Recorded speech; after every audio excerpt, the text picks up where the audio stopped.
कहानी की शुरुआत एक वृद्ध महिला को दिखाते हुए होता है। उसका नाम जिया है। अपने पति की मौत के बाद वो अपने बेटे के साथ रहने बीजिंग शहर चली गई थी, लेकिन आज बहुत साल बाद वो अपने पुराने शहर घूमने आई है। उसका बेटा साओ कहता है, ये शहर पहले से बहुत ज्यादा बदल गया है।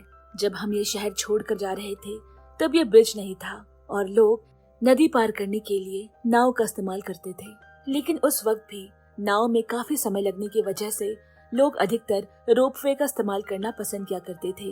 वो रोपवे आज भी है, लेकिन वो अब सिर्फ टूरिस्ट अट्रैक्शन ही बनकर रह गया है, क्योंकि लोग अब ज्यादातर इसी ब्रिज का इस्तेमाल करते हैं और इस ब्रिज को बनाने वालों में अधिकतर साओ के बाबा के स्टूडेंट्स ही हैं। जिया अपने पुराने शहर जाने के लिए एक रोपवे में चढ़ती है। लगभग आधे घंटे के सफर के बाद वो अपने गांव के रोपवे स्टेशन तक पहुंच जाते हैं, जहां पर अधिकतर भीड़ टूरिस्ट्स की है। इसके बाद वो सभी एक रेस्टोरेंट में खाना खाने के लिए रुकते हैं, लेकिन तभी जिया की नजर किसी चीज पर आकर रुकती है। एक बूढ़ा दुकानदार किसी कुत्ते को खाना दे रहा है। जब आसपास के बच्चे उसे परेशान करते तब वही बूढ़ा आकर उन्हें रोकता। इस बात ने जिया का ध्यान आकर्षित कर लिया। जिया को कुछ महसूस हुआ। वो अपनी कुर्सी पर से उठकर उस ओर जाने लगी और जब उसने उस कुत्ते को सामने से देखा तो उसके होश उड़ गए। इसके साथ ही कहानी 15 साल पीछे लौट जाती है। तब जिया अपने पति और 2 बच्चों के साथ इसी गांव में रहा करती थी। उन्होंने घर के अगले हिस्से में एक छोटी सी दुकान खोली थी, जहां पर वो जरूरत का सामान बेचा करते।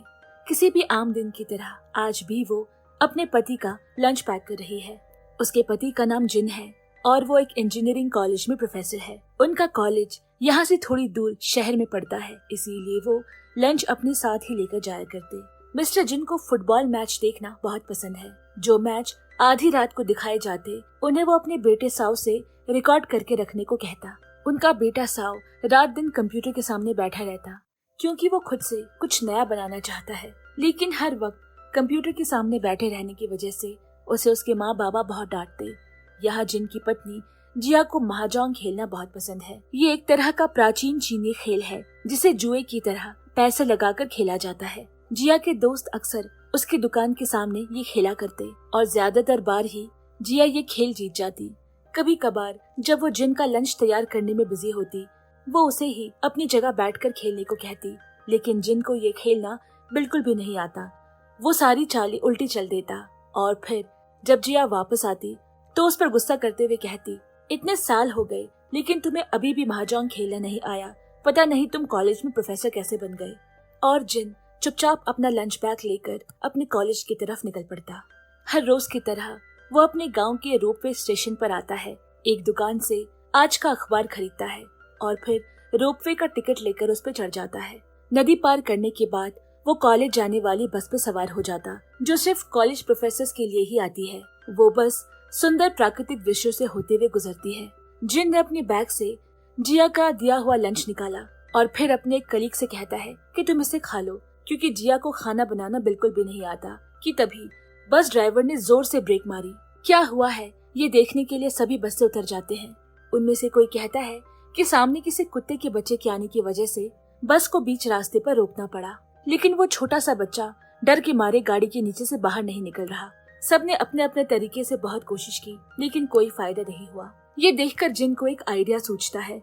वो बस से जाकर अपना लंच बैग ले आया और खाने का लालच देकर वो बच्चे को बाहर निकालना चाहता है। उसने बैग में से एक टुकड़ा खाना निकाला और उसे बच्चे की तरफ बढ़ा दिया। बच्चा धीरे धीरे उसके हाथ की तरफ बढ़ने लगा और मौका पाते ही उसने उसे पकड़कर बाहर निकाल लिया। इसके बाद जिन ने सभी से पूछा कि यहाँ आसपास कोई कुत्तों का फर्म है या नहीं। ये बच्चा शायद वहीं से निकल कर आ गया हो। किसी ने कहा, हाँ, यहाँ पास ही में एक कुत्ते का फर्म है, आप वहाँ जाकर देख आइए, तब तक हम बस को ठीक कर लेते हैं। असल में बस में जोर से ब्रेक कसने की वजह से बस थोड़ी खराब हो गई है और उसे ठीक करने में थोड़ा बहुत वक्त लग सकता है। अब जिन उस कुत्ते के बच्चे को लेकर पास ही के गांव में गया, लेकिन वो पूरी तरह खाली है। वहाँ किसी भी इंसान का कोई नामो निशान नहीं और इसीलिए जिन जिस तरह उस बच्चे को लेकर गया था उसे वापस भी लेकर आ जाता है। अब तक बस ठीक हो चुकी है और अब वो दोबारा कॉलेज की तरफ चल पड़ते हैं। जिन ने अपने साथियों से कहा, मेरी बीवी को कुत्ते बिल्कुल पसंद नहीं, इसीलिए अगर तुम में से कोई इसे अपने साथ ले जाता तो अच्छा होता। लेकिन उनमें से कोई भी इस कुत्ते के बच्चे को अपने साथ नहीं ले जाना चाहता। कईयों ने तो ये भी कहा कि उनके घर में पहले से ही कुत्ते बिल्लियों की भरमार है, वो इसे अब कहाँ रखेंगे। अब बस कॉलेज पहुंच जाती है और जिन उस बच्चे को अपने बैग में भर लेता है, लेकिन वो बच्चा बैग में से अपना मुंह निकाल लेता है और पूरा स्कूल प्रोफेसर के बैग में एक कुत्ते के बच्चे को देखकर हैरान है। जिन ने उस बैग को एक टेबल के नीचे रखते हुए उस कुत्ते के बच्चे से कहा, तुम बिल्कुल शोर मत करना, बिल्कुल यहाँ से निकलना भी मत, मैं थोड़ी ही देर में वापस आ जाऊंगा। इतना कहकर जिन टीचर्स मीटिंग में चला गया और यहाँ छोटा शैतान बैग से बाहर आकर इधर उधर घूमने लगता है। इधर जिन का मीटिंग में बिल्कुल भी मन नहीं लग रहा, उसे बस यही डर सता रहा है कि कहीं कोई इस कुत्ते के बच्चे को देख न ले। इसके बाद जिन ने अपने एक कलीग से कहा कि वो उसकी जगह उसका प्रेजेंटेशन दे दे, लेकिन उसके कलीग ने जवाब दिया कि वो खुद अपने प्रेजेंटेशन को लेकर परेशान है, ऐसे में वो जिन का प्रेजेंटेशन का भार नहीं ले सकता। इसके बाद जिन बिना प्रेजेंटेशन दिए ही अपने पेपर्स जमा करके वहाँ से चला जाता है। उनके जाने के बाद जब उनके पेपर्स देखे गए तो सभी ने उनके काम की बहुत सराहना की, लेकिन वो ये देखकर हैरान थे कि उन पेपर्स की आखिरी पन्ने में एक कुत्ते के बच्चे की ड्राइंग बनी हुई थी। अब यहाँ स्टाफ रूम में आकर जिन देखता है कि वो कुत्ते का बच्चा बैग के अंदर नहीं है और फिर यहाँ वहाँ देखने के बाद वो उसे कमरे के ही एक कोने में बैठा हुआ मिलता है और वो उसे प्यार से पुचकारते हुए अपने गोद में उठा लेता है। इधर घर पे आज जिया महाजांग में बहुत सारे पैसे जीत चुकी है और वो अपने दोस्तों से कहती है कि उसका बेटा साओ किसी कंपनी के लिए कंप्यूटर में सॉफ्टवेयर डेवलपमेंट का काम करता है और बहुत जल्द वो कंपनी उसे परमानेंट नौकरी में रखने वाली है। वो कंपनी बीजिंग में स्थित है, इसीलिए हो सकता है कि उसे आगे चलकर बीजिंग शहर जाना पड़े। जिया की सहेलियों ने ये सुनकर कहा कि मिस्टर जिन शायद साओ को कभी भी बीजिंग शहर जाकर रहने की इजाजत ना दे। इधर जिन घर लौटते वक्त रास्ते में पड़ने वाली एक स्ट्रीट फूड सेंटर के सामने आकर खड़ा हो जाता है और वो आदमी जिन को देखते ही स्पाइसी चिकन बनाना शुरू कर देता है। उस आदमी ने बनाते हुए कहा, इतने साल हो गए लेकिन आप आज तक एक भी दिन ये स्पाइसी चिकन ले जाना नहीं भूलते। जिन ने कहा कि उसके बेटे साओ को ये बहुत पसंद है। घर पहुंचकर उसके बेटे साओ ने जब कंधे से उसका बैग उतारना चाहा, उसने उसे चिकन की थैली थमा दी और चुपचाप घर के ऊपर वाले हिस्से में चला जाता है। उसके दिमाग में तो बस यही चल रहा है कि वो इस छोटे से कुत्ते के बच्चे को कहाँ छिपाए। वो एक पुरानी टोकरी निकालता है, उसे साफ करके कुत्ते के बच्चे को उसके अंदर डाल देता है और फिर वो किचन में जाकर एक कटोरी चुरा लाता है जिसमें पानी भरकर जब वो ऊपर आया तो देखा कि कुत्ते का बच्चा फिर से उस टोकरी से बाहर निकल गया है। उसे पानी पिलाने के बाद वो उसे वापस टोकरी के अंदर रखकर ऊपर से ढक देता है और पर्दे के पीछे से देखने लगता है कि वो कहीं बाहर तो नहीं आ रहा। लेकिन जिन के जाते ही वो तुरंत उस पे से बाहर निकल आता है और सीढ़ियों से नीचे उतरने की कोशिश करता है। अब यहाँ किचन में साओ अपने बाबा को बता रहा है कि वो बीजिंग की किसी कंपनी के लिए सॉफ्टवेयर बनाने का काम करता है और अगर उन्हें उनका काम अच्छा लगा तो वो जल्द ही उसे बीजिंग शहर बुला लेंगे। लेकिन तभी उस कुत्ते के बच्चे की सीढ़ियों से गिरने की आवाज आती है और जिन बिना साओ की बातों का जवाब दिए वहाँ से चला जाता है। अब वो जैसे ही उसे गोद में उठाकर वापस ऊपर लेके जाने लगा, साओ ने उसे देख लिया। जिन अपने बेटे को चुप रहने का इशारा करता है लेकिन वो तुरंत ही माँ को बुला लेता है। इसके बाद पूरे घर के सदस्यों का मिलकर एक मीटिंग होती है। जिया ने कहा, शादी के पहले मैंने तुमसे कुछ शर्तें रखी थी जिसमें से एक था कि हम कभी भी कुत्ते को इस घर में नहीं लेकर आएंगे, क्योंकि बचपन में एक बार मुझे किसी कुत्ते ने काट लिया था जिसकी वजह से कुत्ते को देखते ही मुझे बहुत डर लगता है। इसके बाद जिन आज हुई पूरी घटनाओं से बताता है कि किस तरह ये कुत्ते का बच्चा उनकी बस के नीचे आते आते बच गया। फिर उसने पास के गांव में भी जाकर देखा लेकिन वो खाली था। फिर उसने अपने बस में बैठे दोस्तों को भी इसे ले जाने को कहा लेकिन उनमें से कोई भी तैयार नहीं हुआ और इसीलिए मजबूरन मुझे इसे अपने साथ लेकर आना पड़ा। हम इसे अपने दुकान के सामने रख देंगे, अगर किसी ग्राहक को ये पसंद आया और वो इसे अडॉप्ट करना चाहे तो हम उसे दे देंगे। लेकिन इतने पर भी उसकी पत्नी जिया का गुस्सा शांत नहीं होता। इसके बाद हम जिन को उसकी दुकान के सामने बैठा हुआ देखते हैं। कुत्ते का बच्चा भी सामने ही रखा गया है। तभी एक ग्राहक ने आकर उस कुत्ते के प्रति जिज्ञासा जताई और पूछा, क्या आप कुत्ते के बच्चे भी बेचते हैं? लेकिन जिन को उसकी आदतें अच्छी नहीं लगी और उसे उसने बेचने से मना कर दिया। यहाँ दुकान की उल्टी तरफ उनके घर की रसोई है जहाँ पर से जिया ये सब देख रही है। जिन उस बच्चे को दुकान में से ही कुछ खाने के लिए देता है और जैसे ही जिया उस तरफ देखती है वो यहाँ वहाँ देखने का नाटक करने लगता है। तभी वहाँ एक और ग्राहक आई। उसके साथ एक शरारती बच्चा भी है जो इस कुत्ते को लेना चाहता है लेकिन जिन उसे भी ये देने से मना कर देता है। कुछ देर बाद वहाँ एक वृद्ध महिला आती है।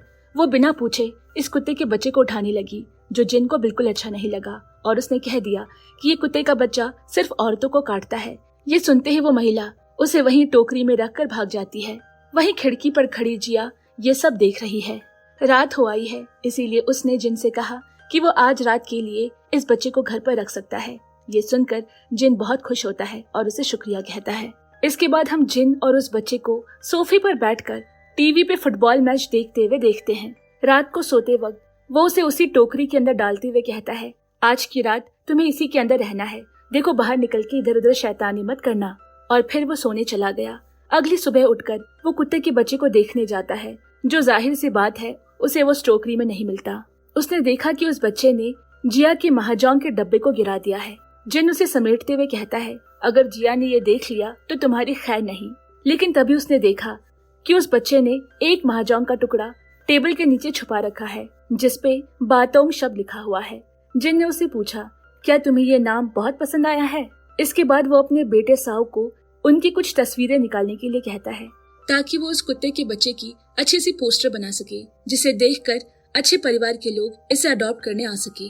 उसने उस पोस्टर पर लिखा है कि 3 महीने के प्यारे से कुत्ते के बच्चे को जो कोई भी अडॉप्ट करना चाहता है वो इस नंबर पे संपर्क करे। अब जब जिन घर वापस आया तो उसे वो कुत्ते का बच्चा कहीं नहीं दिखाई दे रहा। तब जिया ने उसे बताया कि उसे किसी ने अडॉप्ट कर लिया है। ये सुनकर जिन बहुत ही व्याकुल हो जाता है।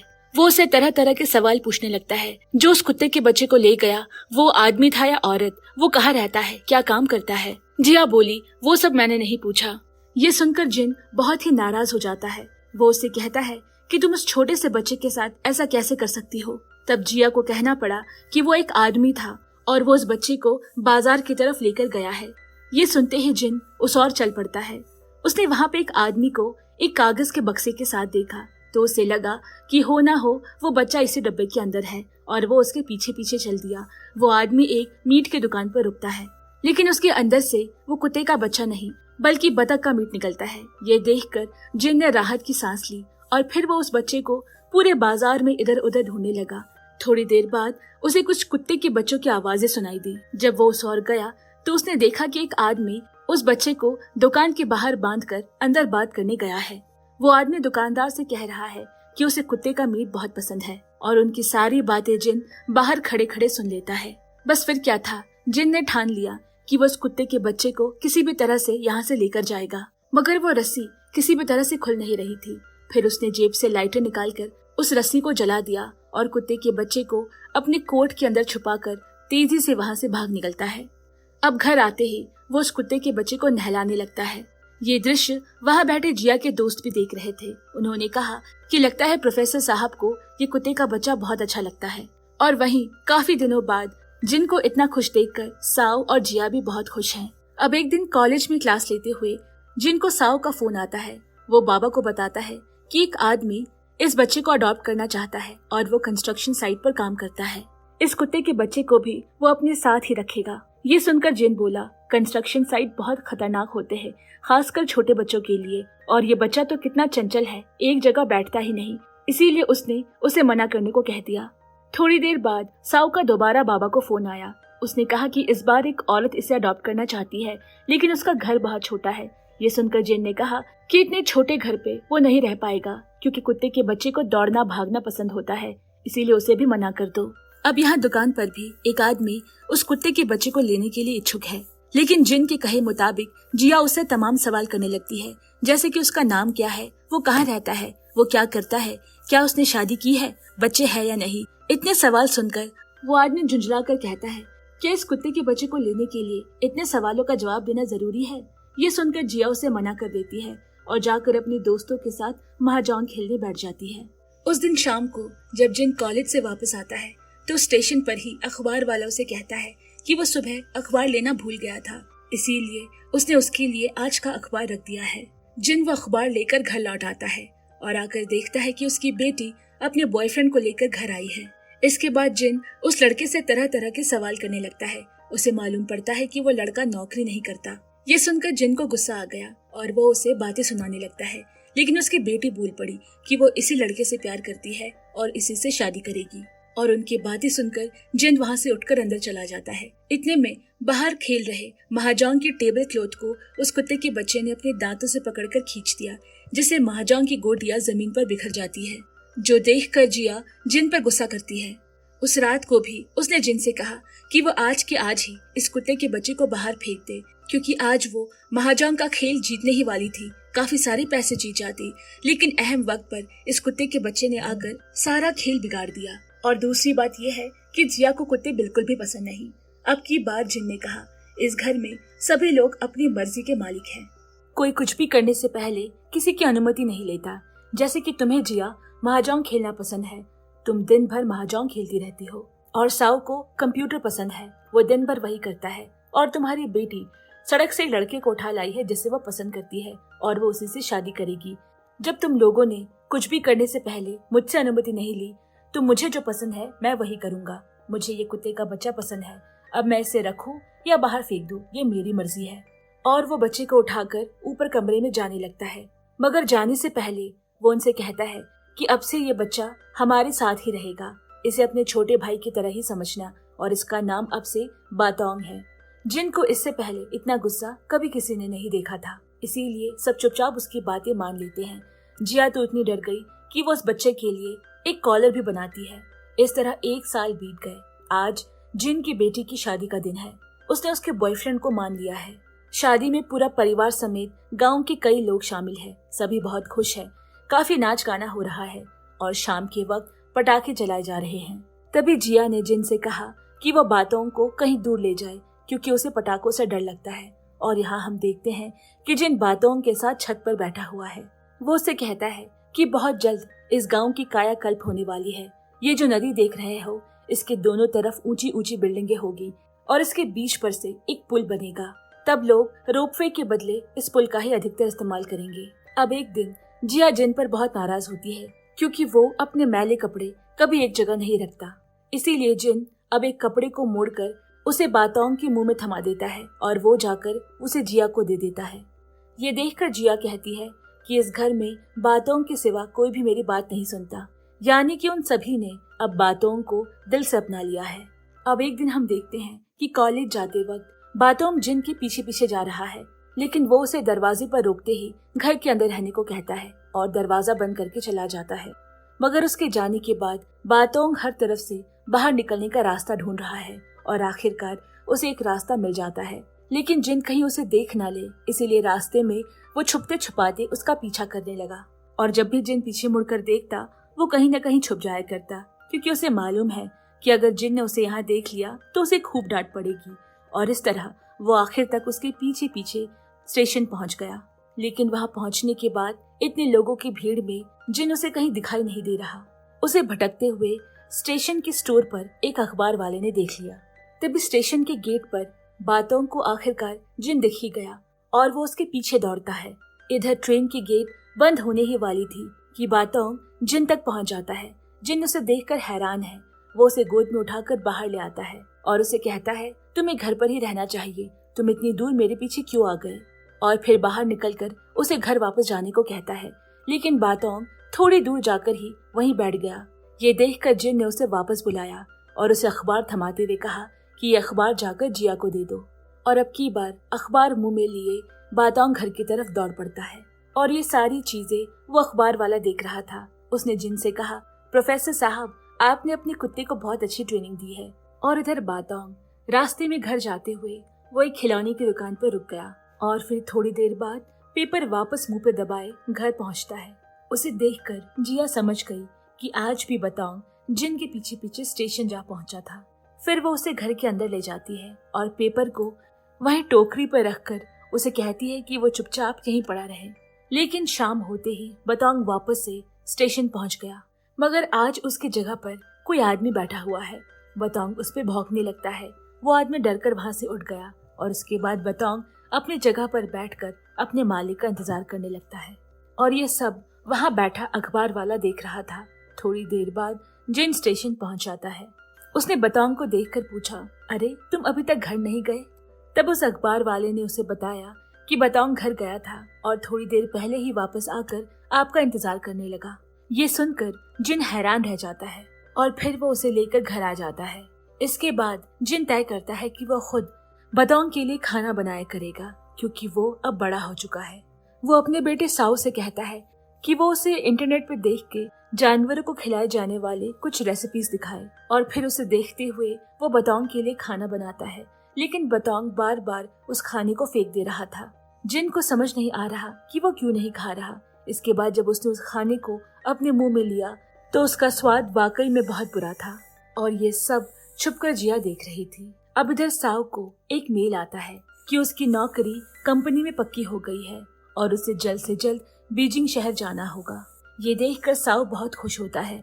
जिया भी उसके लिए खुश है, लेकिन कुछ ही देर बाद वो उदास हो जाती है, क्योंकि जिस तरह उसकी बेटी उसे छोड़कर चली गई, अब उसका बेटा भी दूर चला जाएगा। अब अगली सुबह बीजिंग जाने के लिए साओ अपना सूटकेस तैयार कर रहा है, लेकिन इतने में बतौंग उसका एक टी शर्ट लेकर भाग गया। फिर जब वो उसे वापस ढूंढ कर लाया तो बतौंग कोई और चीज लेकर भाग जाता है, और इस तरह बार बार वो साओ को परेशान कर रहा है। असल में वो साओ को परेशान नहीं कर रहा, वो बस नहीं चाहता कि साओ यहाँ से कहीं भी जाए। जिसके बाद साओ उसे खाने को कुछ देता है। खाना खाने के बाद बतौंग स्टेशन जाकर बैठ जाता है और जिन का इंतजार करने लगता है, और जिन को लेकर ही घर लौटता है। अब खाने की टेबल पर जिया साओ से कहती है कि अपने बाबा को सब बता दो। असल में जिन को अभी तक नहीं मालूम कि साओ की बीजिंग में नौकरी लग चुकी है और वो कल ही बीजिंग शहर के लिए रवाना होने वाला है। ये सुनते ही जिन टेबल छोड़कर उड़ जाता है, क्योंकि वो नाराज है कि साओ ने ना उसे अनुमति ली और ना ही इस बारे में पहले कुछ बताया। जिया ने उससे कहा कि उसे साओ से कुछ कहना चाहिए, लेकिन वो उसकी बातों को अनसुना करके बतौंग को लेकर घर से निकल गया।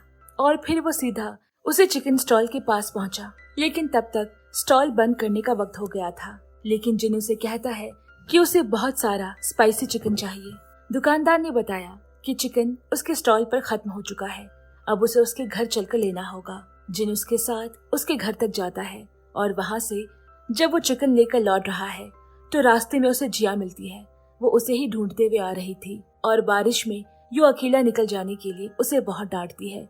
इसके बाद वो देखती है कि टॉर्च की रोशनी जहाँ जहाँ जा रही है, बतौंग भी वहीं वहीं जा रहा है, और इस तरह वो उसे थोड़ा परेशान करने लगी। और वो जिनसे कहती है कि हमारा बतौंग बाकी कुत्तों से बिल्कुल अलग है, वो इंसानी जज्बातों को समझता है।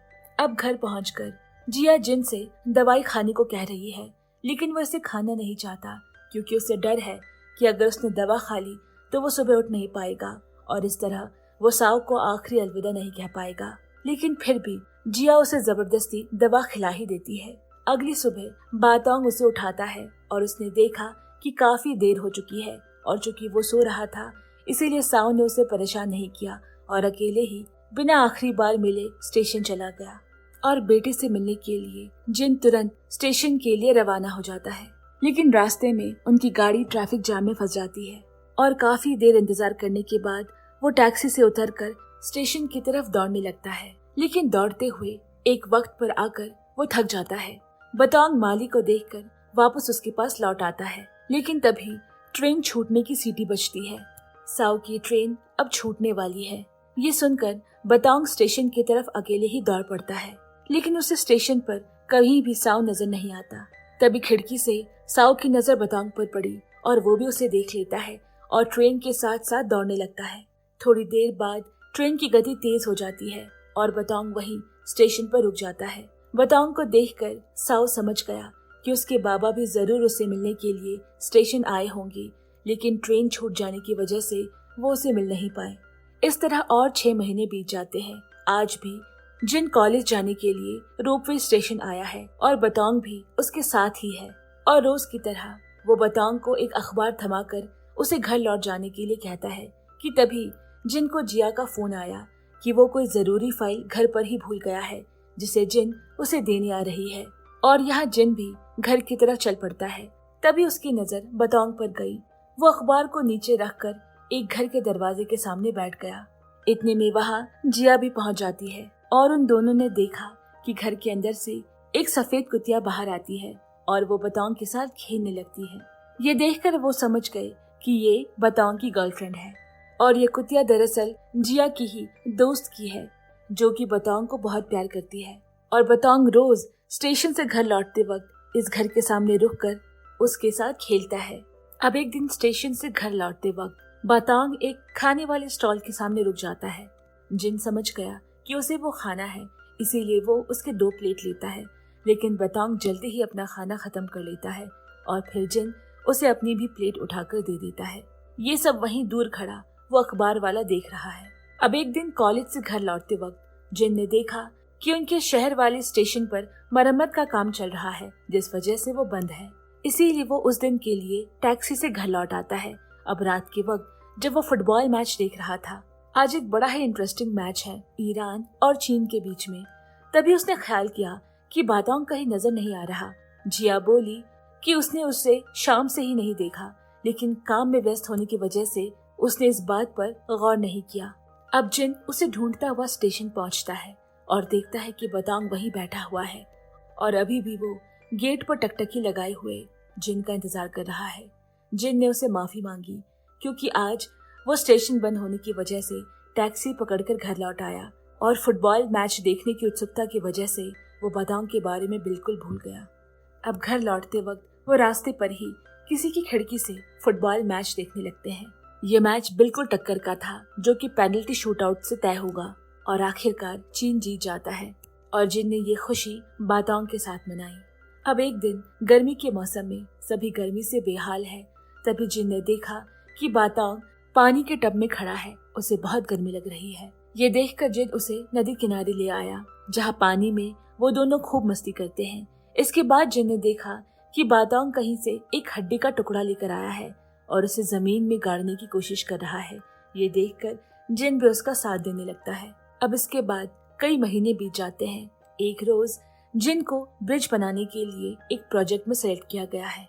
इस काम के लिए उसे एक दिन घर से बाहर रहना होगा। वो जिया को अलविदा कहकर जैसे ही दरवाजे से बाहर निकलने लगा, वहाँ बातांग खड़ा था। जिन ने उसे घर पर ही रहने को कहा और जिया से कहा कि इसका ख्याल रखना, लेकिन बातांग कहाँ रुकने वाला है। वो अपने खुफिया रास्ते से निकलकर जिन के पीछे पीछे स्टेशन पहुंच जाता है।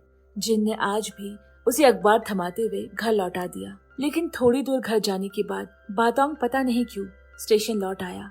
वहाँ जिन तब तक केबल कार में चढ़ चुका था। उसने दूर से ही बातांग को देखा और हाथ हिलाते हुए अलविदा कहा और बातांग वहाँ चुपचाप खड़ा अपने मालिक को देख रहा है। इसके बाद प्रोजेक्ट में काम करते वक्त जिन की तबीयत बिगड़ने लगती है और जैसे ही वो अपने बैग में से दवा निकालने लगा, हार्ट अटैक से उसकी वही मौत हो जाती है। अपने बाबा के मरने की खबर सुनकर उनकी बेटी और दामाद घर आए हैं। तभी उनकी बेटी ने कहा कि बातांग कहीं नजर नहीं आ रहा। जिया बोली, बातांग जरूर स्टेशन पर बैठ के अब भी तुम्हारे बाबा के आने का इंतजार कर रहा होगा। और वाकई में बातांग वहीं बैठा हुआ है। इतने लोगों की भीड़ में बातांग जिन को ढूंढ रहा है। धीरे धीरे पूरा स्टेशन खाली हो गया। चौकीदार ने स्टेशन का दरवाजा बंद कर दिया। ये देखकर बातांग विचलित होकर खड़ा हो जाता है। तभी इस चौकीदार ने उसी अखबार वाले से पूछा कि ये किसका कुत्ता है। वो बोला, ये प्रोफेसर जिन का इंतजार कर रहा है। ये सुनकर चौकीदार को बहुत बुरा लगता है। इसके बाद अंत में अखबार वाले ने भी अपनी दुकान बंद कर दी और उसने बातांग को घर लौट जाने को कहा। इतने में सामने से प्रोफेसर जिन की बेटी आती है। वो बातांग को घर ले जाने आई है, लेकिन बातांग उसे देखकर दौड़ता हुआ स्टेशन के दरवाजे पर खड़ा हो गया। उसे लगा कि शायद उसका मालिक अब किसी भी वक्त आ सकता है। अगले दिन साओ भी बीजिंग से घर लौट आया। उसने बातांग से कहा कि जिस दिन स्टेशन पर उसने उसे आखिरी बार देखा था, वो समझ गया था कि शायद वो बाबा को और कभी नहीं देख पाएगा। इसके बाद जिया जब जिन का सारा सामान बटोर रही है, उसने वहाँ बातांग नाम का एक महाजोंग की गोटी देखी और उसने उसे बातांग के कॉलर के साथ लगा दिया। इसके बाद उन सभी ने मिलकर मिस्टर जिन का अंतिम संस्कार पूरा किया और वहाँ बातांग घर से निकलने की कोशिश कर रहा है, क्योंकि उसे अपने मालिक को लेने के लिए स्टेशन जाना है। लेकिन वो किसी भी तरह से वहाँ से बाहर नहीं निकल पा रहा था। इसीलिए अब की बार वो छत पर चला गया और वहाँ से कूदकर निकल जाता है। उस दिन बहुत बारिश हो रही थी और उसी बारिश में बातांग जिन का इंतजार कर रहा है। ये देखकर अखबार वाले ने उसके सर पर एक छाता रख दिया। लेकिन उस शाम बातांग का इंतजार खत्म नहीं हुआ और ना ही कभी आगे हो पाएगा। इसके बाद कई दिन बीत जाते हैं। अब इस घर में बातांग और जिया ही रह गए हैं। एक दिन जिया को सरकार की तरफ से नोटिस आया। लिखा है कि उनके इलाके के घर बहुत पुराने और जर्जर अवस्था में हैं। किसी भी तरह के भूकंप या तूफान से उसकी दीवारें गिर सकती है, इसीलिए इस इलाके के सारे घर तोड़ दिए जाएंगे। अगर वो चाहे तो बाद में यहाँ अपना घर दोबारा बना सकते हैं। इसका मतलब जिया को अब ये घर छोड़कर जाना होगा। तब साओ ने कहा कि वो बीजिंग में इतने बड़े फ्लैट में अकेला रहता है तो माँ उसके साथ आकर रहे, लेकिन एक मुश्किल है कि इस फ्लैट में कुत्ते नहीं आ सकते। इसीलिए तय हुआ कि बातोंग अब से जिया की बेटी के पास रहेगा और जिया अपने बेटे साओ के पास। अगले दिन जिया की बेटी और दामाद बातोंग को लेने आते हैं, लेकिन वो किसी भी तरह से उनके साथ नहीं जाना चाहता, लेकिन उसे किसी तरह वहाँ से भेज दिया गया। ऐसे और कई महीने बीत जाते हैं। बातोंग अब जिया की बेटी के फ्लैट में रहता है, लेकिन अब वो पहले की तरह जब कभी मन करे बाहर नहीं जा सकता। वो सारा दिन घर के बालकनी में बैठा रहता है और एक दिन दरवाजा खुला पाकर वो घर से बाहर दौड़ कर निकल गया। वो दौड़ते दौड़ते नदी किनारे आ जाता है और ऊपर दिख रहे केबल कार का पीछा करते करते अपने पुराने घर पहुंच गया। लेकिन उसने देखा कि अब वहाँ कोई घर नहीं, सारे घर टूट चुके हैं। इसके बाद वो सीधा स्टेशन जाकर बैठ गया और अपने मालिक का इंतजार करने लगा। ये नजारा देखकर उस अखबार वाले को बहुत बुरा लगता है। उस रात फिर से जिया की बेटी और दामाद आकर बातोंग को अपने साथ ले गए। इसके बाद भी कई दफा घर का दरवाजा खुला पाते ही बातोंग बाहर निकल जाता और ठीक जाकर उसी स्टेशन पर बैठा रहता। उसकी वजह से उन्होंने अब फ्लैट का दरवाजा बंद रखना शुरू कर दिया ताकि वो कहीं बाहर न जा सके। एक दिन घर लौटकर उन्होंने देखा कि पूरा घर तीतर बितर हो चुका है।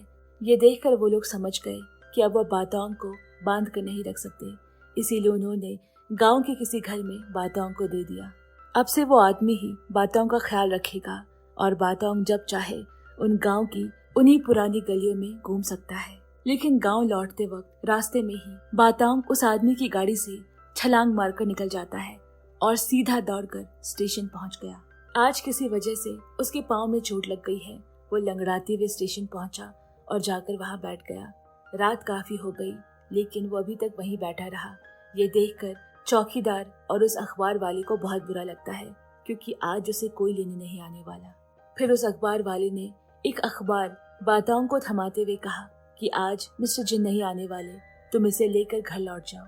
और भोला बातोंग पेपर मुंह में दबाए सीधा घर लौट आता है। लेकिन अब वहाँ कोई घर नहीं रहा। वहीं टूटे फूटे घर के किसी कोने में बातोंग को अपना बिस्तर दिखा और पास रखी वही गुड़िया जो मिस्टर जिन ने उसे दी थी, और वो चुपचाप वहीं सो गया। अगले दिन वो जिया के दोस्त के घर जाता है, जहाँ उसकी वही सफेद गर्लफ्रेंड रहा करती है, मगर वो घर भी आज खाली है। बातोंग वहाँ के एक बेल को मुंह में दबाए वापस घर लौट आता है और इस तरह कई दिन बीत गए। बातोंग उसी पुरानी गलियों में, सड़कों में जिन को ढूंढता फिरता है जहाँ जहाँ उसने उसके साथ वक्त बिताया था। ऐसे कई और दिन बीत गए। एक दिन बातोंग स्टेशन पर बैठा हुआ था, तभी कुछ बच्चे आकर उसे परेशान करने लगते हैं। ये देखकर वहाँ बैठा एक कुली उन बच्चों को डांट कर भगाता है और अपनी टी शर्ट खोलकर बातोंग को पूछने लगता है। फिर वो उसे कुछ खाने के लिए देता है और इस तरह धीरे धीरे बातोंग सड़क का एक कुत्ता हो गया। फिर एक दिन घर लौटते हुए वो उसी खिलौने की दुकान पर खड़ा होकर एक खिलौना वहाँ से मुंह में दबाकर भाग जाता है और कभी किसी दुकान पर खड़ा होकर फुटबॉल मैच देखने लगता है, जैसे कि वो जिन के साथ देखा करता था। और बारिश के दिनों में उसी रास्ते से होता हुआ अकेले जाता जहाँ वो कभी जिन और जिया के साथ गया था। वो हर रोज स्टेशन पर बैठकर अपने मालिक का इंतजार करता और हर रात वो अखबार वाला उसके मुंह पर एक पेपर दबाकर उसे घर लौट जाने को कहता। धीरे धीरे इस गांव में ब्रिज बनता है और वो रोपवे स्टेशन अब सिर्फ एक टूरिस्ट अट्रैक्शन बनकर रह गया है। क्योंकि स्टेशन बंद हो चुका है तो अब वहाँ का कुली भी काम छोड़कर जा रहा है। वो आखिरी बार बातोंग को प्यार करता है और उसे खाना खिलाता है और उसे अलविदा कहकर वहाँ से चला जाता है। इसके साथ ही दृश्य बदलता है, जहाँ जिया बहुत सालों बाद अपने बेटे साओ के परिवार के साथ अपने पुराने गांव वापस आई है।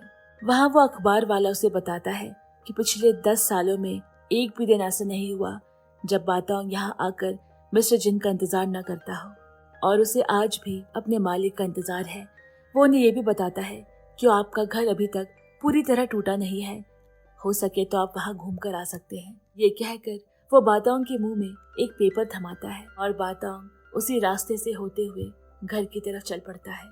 जिया अपनी सहेली के घर के सामने खड़ी है। बातोंग भी वहाँ चुपचाप बैठा हुआ है। दोनों ही कुछ देर के लिए पुरानी यादें सोचते हैं और फिर अपने घर आ गए। वो अपना पूरा घर घूम घूम कर देख रहे हैं। तभी सावने उसे आवाज दी, एक कमरे में बहुत सारा अखबार बिखरा हुआ है। ये वही अखबार है जो वो अखबार वाला रोज बातोंग को घर भेजने के लिए उसे थमाता है और बातोंग हर रात उसे यहाँ लाकर रख देता है। और आज उसी ढेर के पास बातोंग सोया हुआ है। वो अब इस दुनिया में नहीं रहा। उसके पास ही हम एक छोटे से कुत्ते के बच्चे को देखते हैं। ये बातोंग की आत्मा है। जब वो इस घर में पहली बार आया था, उसे ऊपर वाले कमरे से मिस्टर जिन आवाज दे रहे हैं। बातोंग दौड़ता हुआ ऊपर पहुंचा, जहाँ उसने देखा कि मिस्टर जिन उसका इंतजार कर रहे हैं। वो उसे कहते हैं कि सभी मुझे एक एक करके छोड़ गए, लेकिन तुम आज भी मेरा इंतजार कर रहे हो, इसीलिए मैं तुम्हें छोड़कर नहीं जा सका। बातोंग भागकर अपनी वही छोटी सी गुड़िया ले आता है। फिर जिन उसे गोद में उठाए हुए माफी मांगता है उसे इतना लंबा इंतजार करवाने के लिए। और इसके बाद जिन बातोंग के साथ उस केबल कार में बैठकर किसी और दुनिया के सफर में निकल जाता है। और इसके साथ ही ये फिल्म की कहानी यहीं पर खत्म होती है। आज के लिए बस इतना ही। अब मैं आप सभी से विदा लेती हूँ। जल्द ही मिलते हैं एक और दिल छू लेने वाली कहानी के साथ। तब तक के लिए अपना ख्याल रखिएगा।